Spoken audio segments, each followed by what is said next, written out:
Well, let's begin what's trending in Nigeria with this video of what are said to be the world's largest rice pyramids, right in the heart of the Federal Capital Territory, Abuja. The rice pyramids were enabled by the Central Bank of Nigeria's Anchor Borrowers Program in collaboration with the Rice Farmers Association of Nigeria. The pyramids are set to be unveiled by President Mohammadu Buhari on Tuesday at the Abuja Chamber of Commerce and Industries Trade Fair Complex. Let's take a look. This is real. Yes. Now Nigeria is back again. The issue of rice. Yes. We can't allow this. We can't go back to. God forbid. To Babylon. I'm telling you, you guys are doing perfect work. In the next 1 year or two, exporting rice will just. No, even now, once we have a standard mill, you can export because we have made local sufficiency for rice production. Okay. So once we standardize our milling processes, we are good for export. Yes.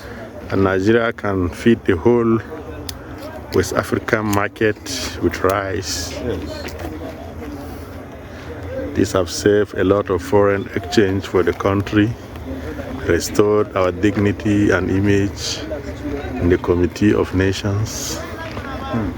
Because if you don't have food security, then you are vulnerable. Yeah.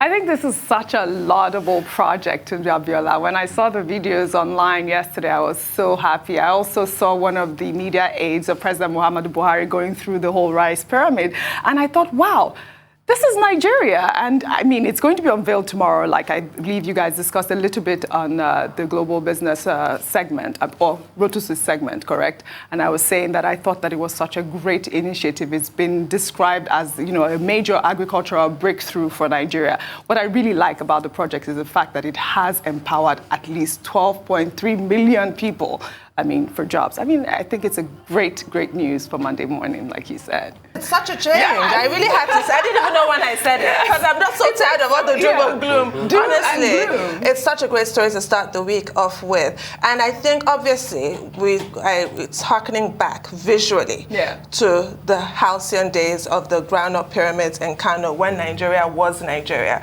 There's really no reason to stack up rice in that way. It's to give us that visual representation. It's one thing for the central bank to tell us the Anchor Borrowers Program is doing phenomenally well.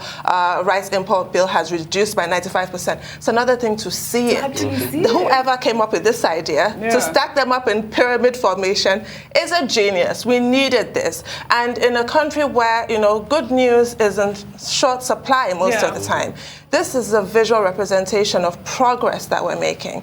And so, Cass, I'll try and just paraphrase what I said with Roses. I hate repeating myself. And not just Abuja, this is pyramids for rice and maize in other states like Niger, Gombe, Ekiti, Kebbi State, which has recovered beautifully from the flood that they suffered a few years ago, which is another really great story. So I just really feel that this should be stressed. This should really be, everybody needs to see this. Yes. Fantastic. So laudable. Well, the point has always been made about how agriculture is one way of diversifying the economy.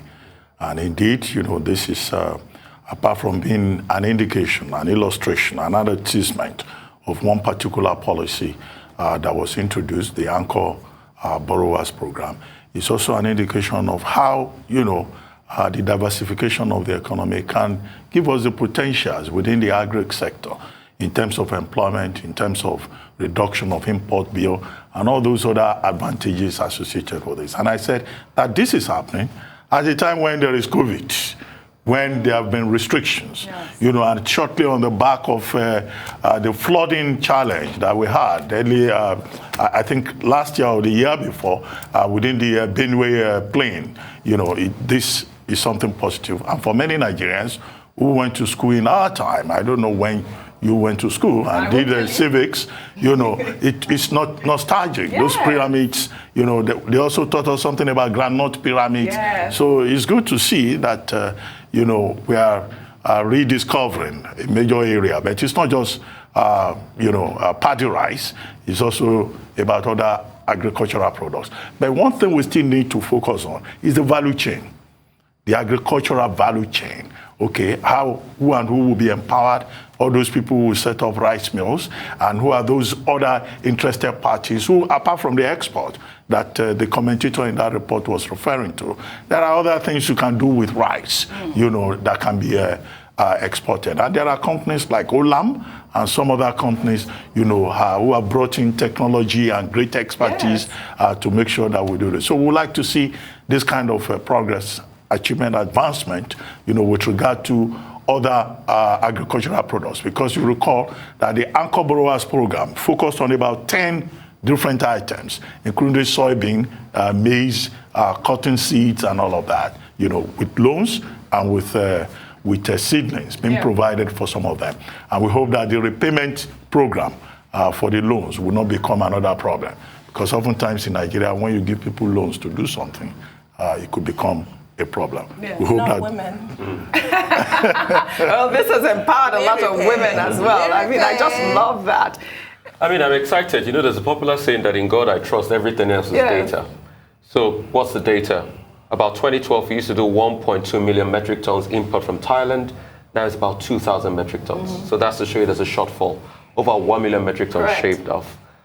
Good one, we have rice pyramids now. But the question is, what next? We still have many problems in the agric value chain. Agric is important for every economy.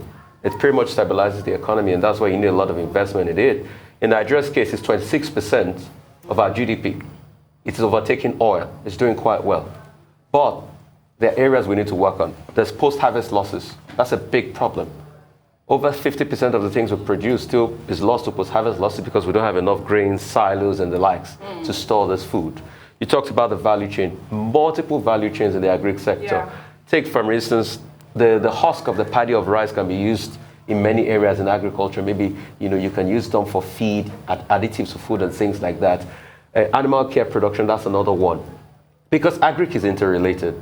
So from crop production, you can get byproducts you use for animal care and also show up the potential of that. And there's so much you can do in that regard. We must also bring in technology.